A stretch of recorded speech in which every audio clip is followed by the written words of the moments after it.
누구나 어릴 때 한 번쯤은 공룡에 빠진 적이 있을 거예요. 책에서밖에 볼 수 없었던 생물이지만 지금은 존재하지 않는다는 게 흥미를 끌었던 건지 뭐 때문에 그렇게 빠지게 된 건지 알 수 없지만 공룡은 어릴 적 우리에게 매력적인 존재였음에는 틀림이 없습니다. 그런 공룡이 매력적인 이유 중 하나는 바로 압도적인 스케일인데요. 지금은 볼 수 없는 거대한 생물이 존재했다는 사실이 너무나 신기하게 다가왔던 것 같습니다. 그런데 예나 지금이나 왜 부모님들은 아이들에게 별로 중요하지도 않은 공룡 서적을 필독서처럼 사주시는 걸까요? 또 아이들은 왜 하나같이 공룡 이야기에 푹 빠지는 걸까요?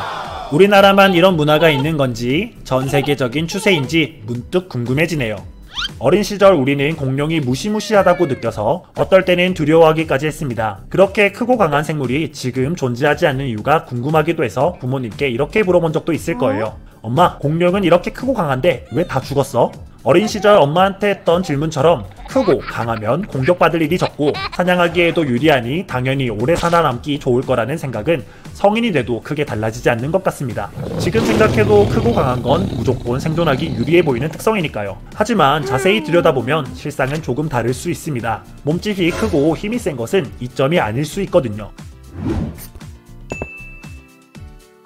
공룡은 대부분 운석 충돌로 인한 빙하기에 사라져 버렸다지만 대체 다른 거대 개수들은 다 어디로 가버린 걸까요? 지구상에 존재했다는 게 믿어지지 않을 정도로 이들이 왜 감쪽같이 사라져 버렸는지 알아보겠습니다. 지구상에 살았던 공룡 중 가장 큰 것은 얼마나 거대했을까요? 지금까지 발견된 것 중 가장 거대한 공룡은 아르젠티노사우루스로 몸 길이는 35m입니다. 그런데 놀랍게도 가장 거대했던 아르젠티노사우루스보다 더 거대한 동물이 아직 지구상에 존재하는데 바로 고래 중 가장 큰 종인 대왕고래입니다. 몸 길이는 33m로 비슷하지만 몸무게는 아르젠티노사우루스의 3배 가까이 됩니다. 이렇게 덩치가 크면 생존에 유리한 부분이 있습니다. 바로 포식자로부터 스스로를 보호하기 좋다는 거죠. 고속도로 위 경차가 트럭을 조심하듯 거대하다는 건 자신을 지키기에 아주 좋은 특성 중 하나입니다. 이렇게 거대한 몸집은 자신을 지키는 데 도움이 되지만 한편으로 크나큰 단점으로 작용하기도 합니다. 바로 그만큼 식량을 많이 섭취해야 한다는 점입니다. 사람 기준으로 생각하면 별일 아닌 것처럼 느껴질 거예요. 왜냐하면 우리는 하루 3번 적당량만 먹고도 충분히 하루를 보낼 수 있으니까.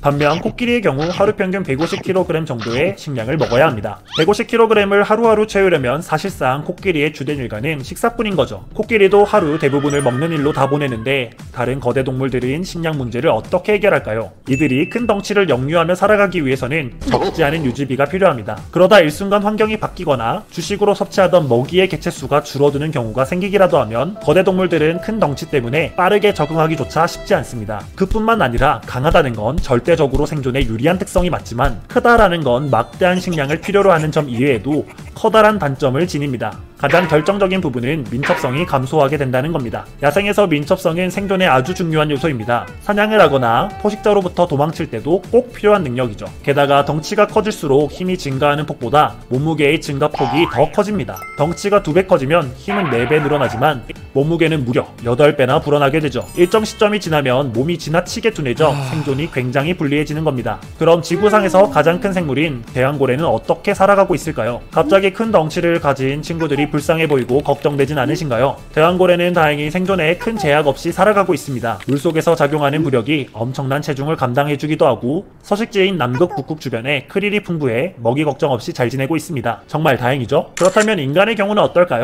인간은 수렵활동을 그만둔 뒤로는 열량 소모가 큰 근육을 우선적으로 퇴화시켜버리는 방식으로 진화했는데요. 그래서 근육을 키우기가 힘이 들 수밖에 없는 거랍니다. 진화를 역행하는 일이니까요. 그럼 인간은 진화한 대로 근육을 키우지 않고 살아가는 게 생존에 좋을까요? 돈 뺏기기엔 딱 좋습니다. 자기 몸을 지킬 근육 정도는 키우십시오. 덩치가 너무 과할 경우 생존에 불리하다는 거지 적당한 덩치와 근력은 인간 사회에서도 필수니까요. 이상 지시가 교양챙겨였습니다.